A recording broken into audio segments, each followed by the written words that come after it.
Imagine waking up tomorrow with clarity, with calm, with control over your emotions, instead of being controlled by them. That kind of power doesn't come from luck. It comes from one thing: discipline. But not the kind you force. The kind you build, day by day, through a single habit. A habit so simple, so overlooked, that most people ignore it their whole lives. The Stoics didn't. Marcus Aurelius, Seneca, Epictetus, they lived by it. And in this video, I'll show you what that habit is, and how it can quiet the noise, sharpen your focus, and reshape your life, starting right now. Have you ever wondered why some people are always on track, while others are stuck in a loop? The secret isn't luck, nor is it a sudden burst of energy. It's something so simple that almost everyone overlooks it: habits. Everything in your life, how you think, how you act,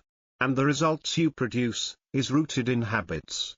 Not dramatic, spur of the moment, impulsive choices made in a moment of emotional climax, but small, consistent actions, repeated every day. It's those seemingly normal things that really chart the course of your life. They gradually form your identity. And surprisingly, most people still believe that success comes from a flash in the pan, a golden opportunity, a life-changing moment. But the truth is far from it. Success is hidden in repetition. It doesn't live in the spotlight. It lives behind the scenes. It's forged in persistence, in the mornings no one sees, in the quiet choices you make every day. There is one habit, so simple, so obvious, so often overlooked, that can change your entire life. A change that doesn't take years to show results. On the contrary, it can start to reshape everything overnight. If what we're building here, a space for clarity, discipline, and the journey of becoming, sounds good to you, I ask just one small favor.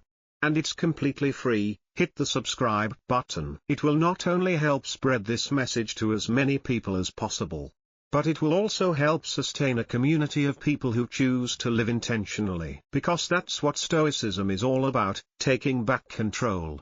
Taking control of your time, your energy, and your reactions to life. Because if you don't take control of yourself, someone or something else will. The Stoics didn't seek to control the world. They trained themselves to master themselves. Epictetus wrote, "No one is truly free until he has mastered himself." In a world that is constantly vying for your attention, the ability to take control of your inner world is no longer optional. It's vital. Yet most people don't realize that they've given up control long ago. They wake up and are immediately swept up in a sea of messages, obligations, and distractions. Before they can even gather their wits, before they can take a deep breath, their day belongs to someone else. They react instead of being proactive. They follow instead of leading. And then, each day ends in a blur of recurring questions. Where did the time go? Why do I always feel like I'm falling behind? Why is nothing changing? But there's a more important question worth stopping and pondering. What would happen if you stopped letting the outside world dictate the pace of your life? What if, instead of being swept along, you took control of the flow? Carl Jung once said, "Until you make the unconscious conscious, it will control your life, and you will call it fate." He was right. Many people live in patterns they don't even realize. Their habits, thoughts, and emotional responses are formed by chance, not by conscious choice. But once you see clearly, once you realize that you are scattered, you can no longer pretend that you are helpless. And that is when you are at a crossroads. One is to continue drifting like everyone else. The other is to start the journey towards meaning, with intentional steps. And that habit, it's not some secret life hack or morning ritual pulled from a self-help bestseller. It doesn't sparkle. It doesn't shout. But it changes everything, because it's real. The real difference lies in one transformative shift: a consistent, uncompromising commitment to own your time and your energy. Plato once said, "The first and best victory is to conquer yourself." This habit is that victory, put into motion. It's the conscious decision to stop waiting, to stop holding off until you feel ready or inspired. It's the refusal to let fleeting emotions or outside noise dictate your actions. It's about living with intention, acting with clarity, protecting what truly matters. This is what sets apart those who lead themselves from those who stay stuck. This shift may seem small, but its consequences are massive. When you begin to own your time, everything sharpens. You can finally see the difference between what's urgent and what's important. You start noticing where your energy leaks, and you start sealing those leaks. You stop aimlessly filling your day with fluff. Instead, you start aligning your actions with deeper meaning. Aristotle once said, "We are what we repeatedly do." Excellence, then, is not an act, but a habit. This habit, intentional ownership of your time and energy, is the very foundation of that excellence. It's not driven by how you feel in the moment. It's fueled by discipline. It's not rooted in others' approval. It grows from self-respect. You start moving with purpose. You act deliberately. Your emotions stop running the show. You stop waiting for motivation. You generate your own momentum. You become the builder, not the waiter. And the effects? Immediate, tangible, transformational. Suddenly, you're not wondering, "Why am I not progressing?" You're too busy moving forward. You're not watching others win from the sidelines. You're deep in your own execution. You don't crave motivation anymore, because action has become your baseline. Why is this so powerful? Because it applies to everything. It shapes how you wake up, how you respond to setbacks, how you stay focused when it's inconvenient, how you keep showing up, even when nobody's watching. Discipline is no longer a struggle. It becomes a system. No longer a chore. It becomes your core identity. Still think it sounds too simple? That's the thing. The most profound transformations often come from what seems obvious. And because it's quiet, it gets overlooked. There's no standing ovation, no big reveal, just a subtle internal shift. Yet that's exactly why it works. Socrates said, "The unexamined life is not worth living." And the examined life, the intentional, aware life, that's where true growth begins. The path isn't hidden. Most people are just too distracted to walk it. And that's when you realize, you don't need bursts of motivation. Because now, your energy runs on internal alignment, not emotional highs. Aristotle once said, "Knowing yourself is the beginning of all wisdom." And when you move with intention, you begin to see which actions truly belong to you, and which ones are borrowed, copied, inherited, or fueled by fear. And once you see the difference, you naturally begin to let go of what drains you. You stop choosing what exhausts you. You stop negotiating with your lesser self. You stop waiting for perfect conditions to act. You begin to build a relationship with discomfort, because now, discomfort signals growth, not threat. You stop avoiding the hard things. You welcome them, because you've experienced how quickly progress compounds once you stop standing in your own way. So why do so few ever reach this point? Because consistency isn't glamorous. Because real transformation doesn't go viral. It requires showing up, even when no one's watching. Even when the world doesn't immediately change. But with time, everything changes. Not because the world shifts for you, but because you've reshaped yourself into someone who can navigate it, with strength, with patience, with purpose. Then ask yourself, why do so few live like this? Why do so many claim to want success, but can't get out of bed without checking their phone? Why do they talk about ambition and drive, only to spend the first hour reacting to other people's lives? Why do they speak of discipline, but lose hours to gossip, entertainment, and mental noise? Why do they say they want change, and still make the same choices that kept them stuck yesterday? We've normalized distraction. We've made it socially acceptable to live on autopilot. But maybe the problem isn't laziness or lack of motivation. Maybe it's that most people never learned how to protect their focus. Here's the truth. People don't have a time problem. They have a control problem. They're not short on hours. They're short on ownership. Carl Jung warned, people will do anything, no matter how absurd, to avoid facing their own soul. And distraction, it's the easiest form of avoidance. But when you pause, When you actually look at your routines, your habits, your choices, you start to realize how much of your life you've handed over to noise. Not with malice, not with awareness, but piece by piece.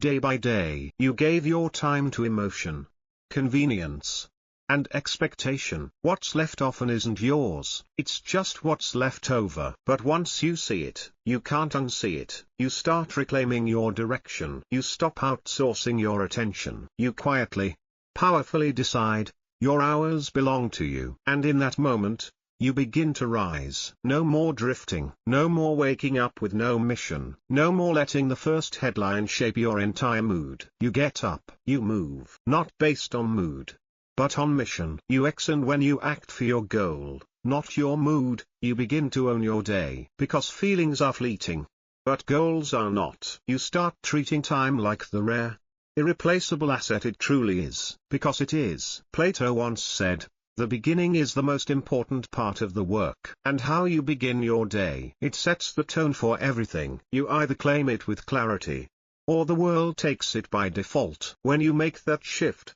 when you stop reacting and start creating with intent, your output changes. Not gradually, instantly. You get more done in one day than you used to fit into an entire week. Not because you became superhuman, but because you're no longer fragmented. Now, you're focused. And in a distracted world, focused attention is power. It's rare.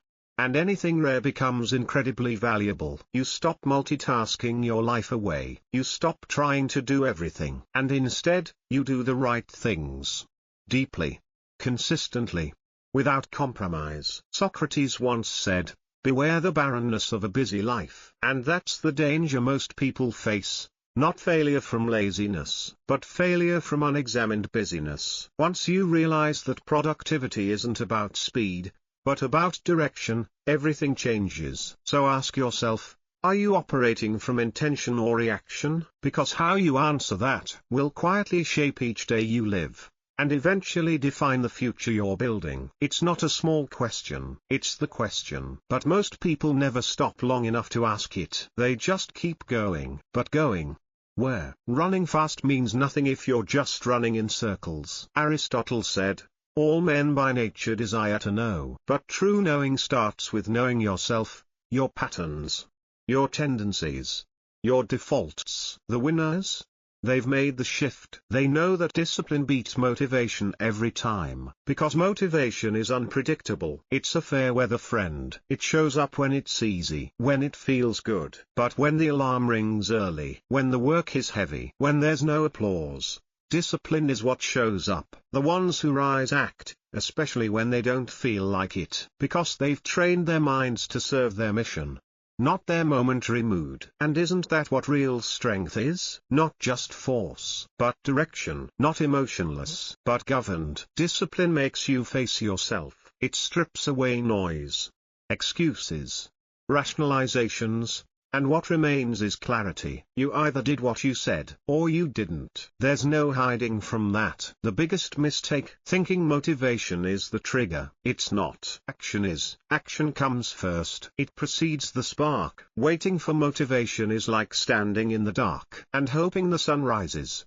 just for you. It won't. But if you strike the match, if you move anyway, you generate your own fire. And the more you act, the more motivated you feel. The more you follow through, the more natural it becomes. It's not a fluke. It's feedback. You showed your brain that momentum is possible. And now, it wants to keep going. EQ, without consulting your emotions anymore. When you act from discipline, not emotion, you begin to rise. While others stay stuck in place. And no, it's not luck. It's not talent. It's not even perfect timing. It's something much simpler, but far more powerful. The ability to move, regardless of how you feel. Winners don't wait to feel ready. They don't panic, but they act with full presence. They know hesitation is a thief, and waiting for the perfect moment is the surest way to never begin. So they stop waiting. They protect their focus like it's oxygen, because in this world, That's exactly what it is. In a reality engineered to split your mind into hundreds of directions, clarity becomes survival. And the more focused you are, the more of your true potential you can access. They say no often, and without apology, not from selfishness, but from alignment. If something pulls them away from their mission, it doesn't belong. Plato once warned, the first and greatest victory is to conquer yourself. These people have declared that victory, not through talk, but through action. And yes, that means cutting things out ruthlessly, saying no to distractions, no to obligations that serve someone else's goals, no to habits that slowly drain energy and dull your sharpness. It's uncomfortable because it means letting go of what's familiar. It forces you to face the truth.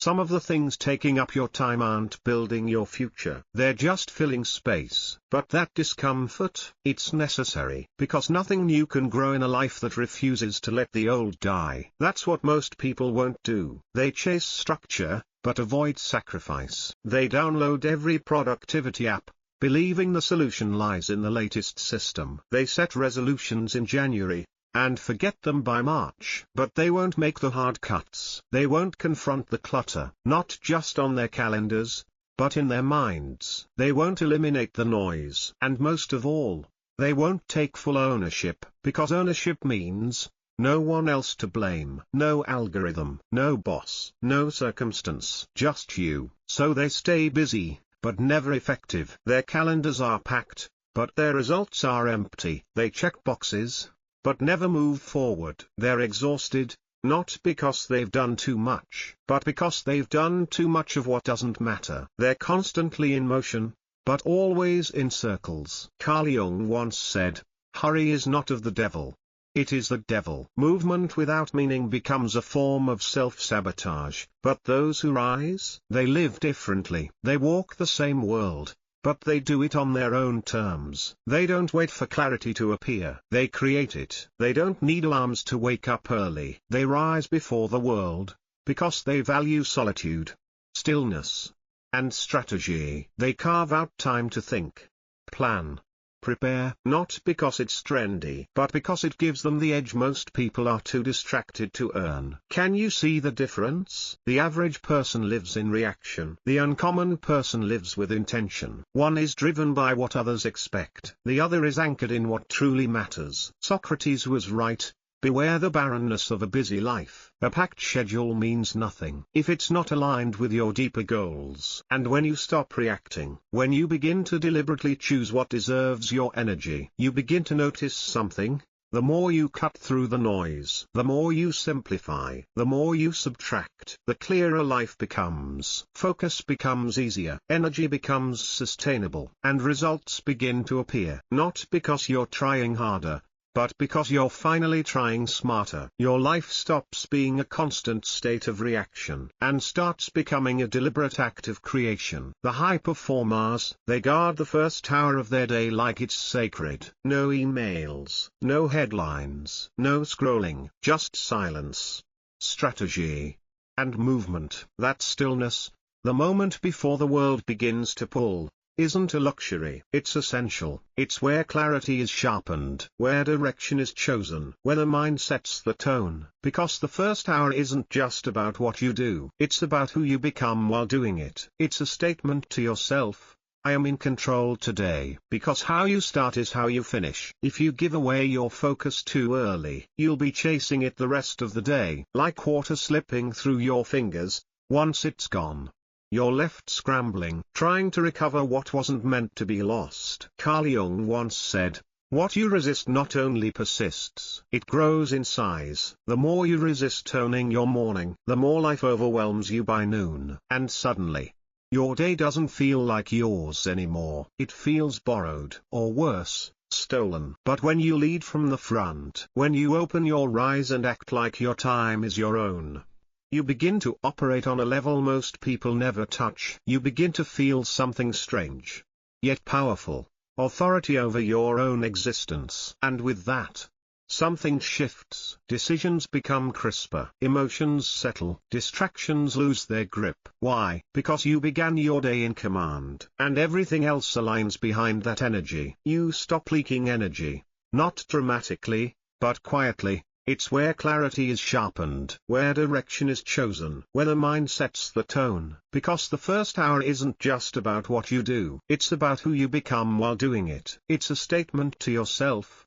I am in control today. Because how you start is how you finish. If you give away your focus too early, you'll be chasing it the rest of the day, like water slipping through your fingers. Once it's gone, you're left scrambling, trying to recover what wasn't meant to be lost. Carl Jung once said, "What you resist not only persists, it grows in size." The more you resist owning your morning, the more life overwhelms you by noon. And suddenly, your day doesn't feel like yours anymore. It feels borrowed, or worse, stolen. But when you lead from the front, when you open your eyes and act like your time is your own, you begin to operate on a level most people never touch. You begin to feel something strange, yet powerful, authority over your own existence. And with that, something shifts. Decisions become crisper. Emotions settle. Distractions lose their grip. Why? Because you began your day in command. And everything else aligns behind that energy. You stop leaking energy.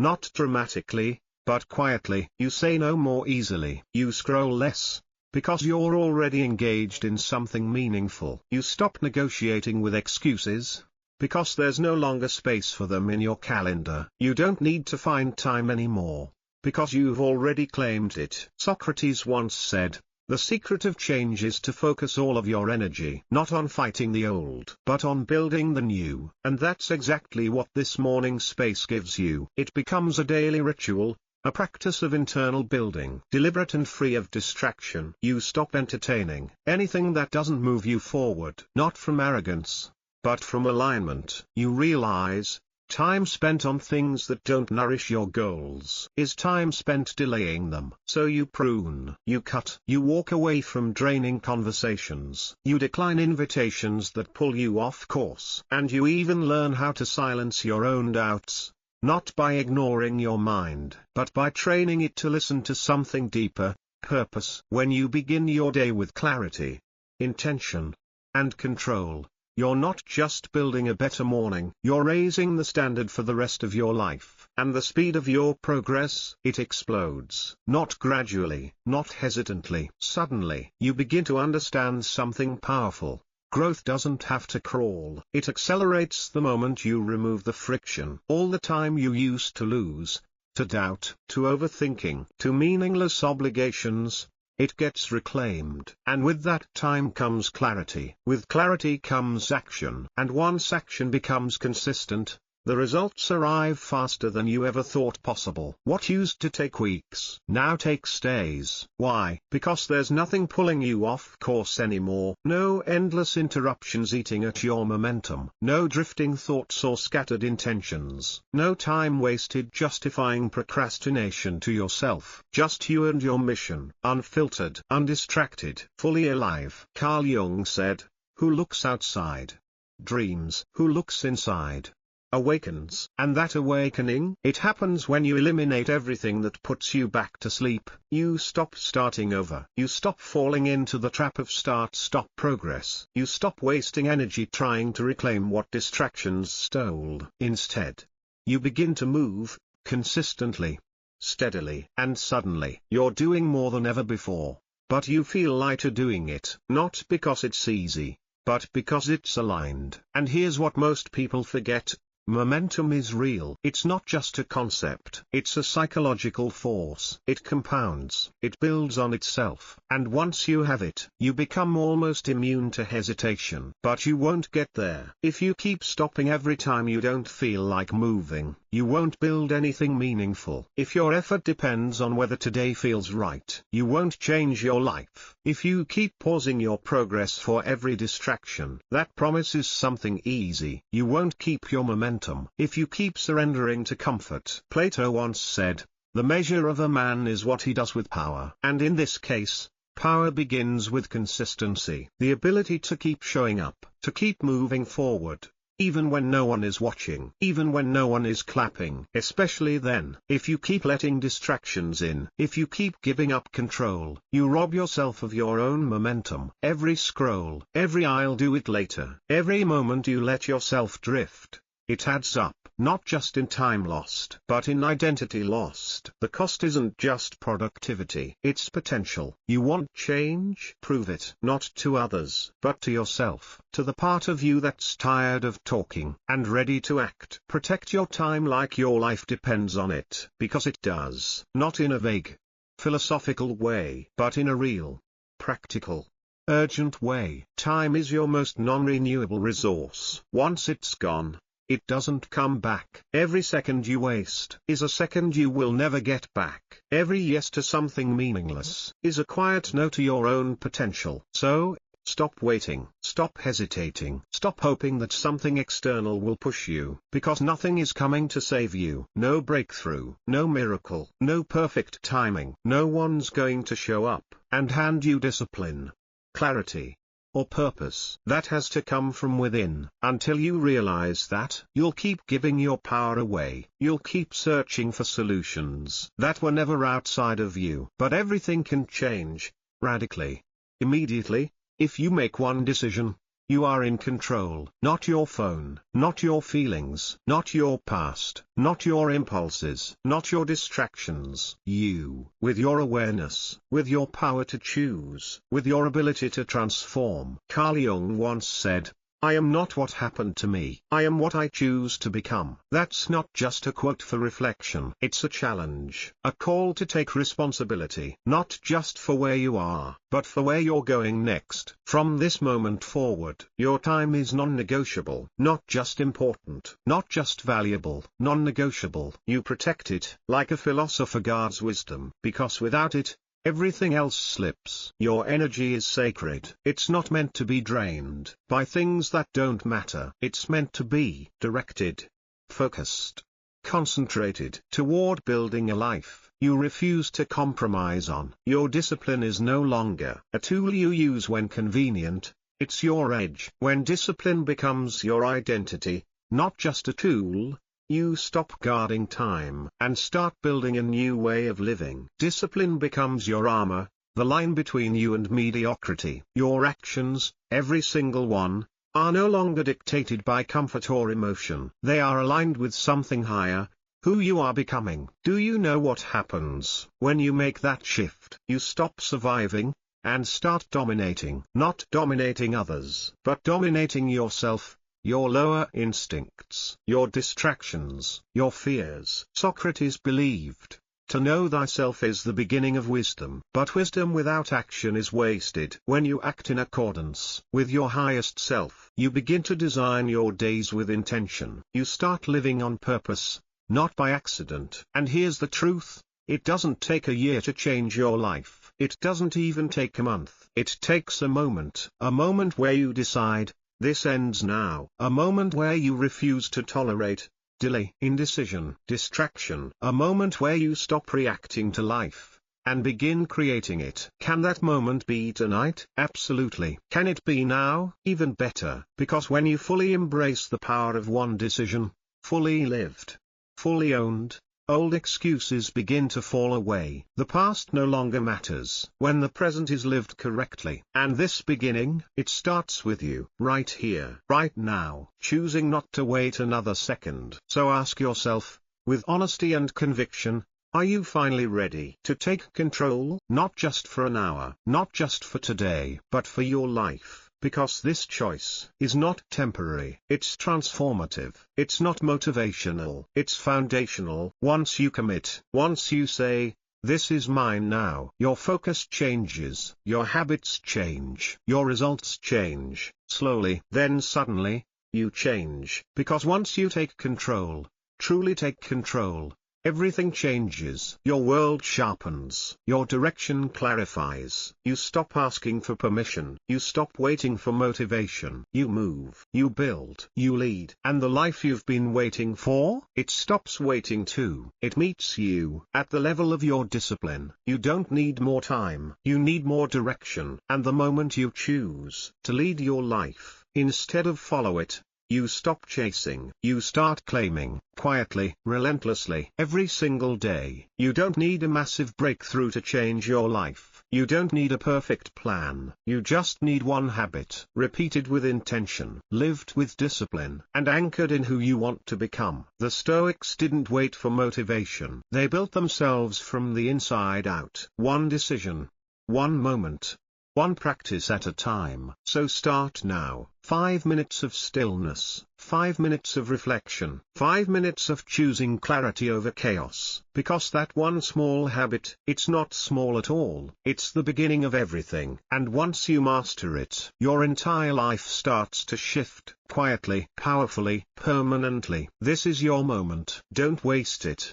Live it, the Stoic way. Folded hands emoji. Thank you for being part of Stoic Lifestyle. There's more to explore, more to master, and more within you than you've been led to believe. Let's keep going, at your pace, but with greater purpose.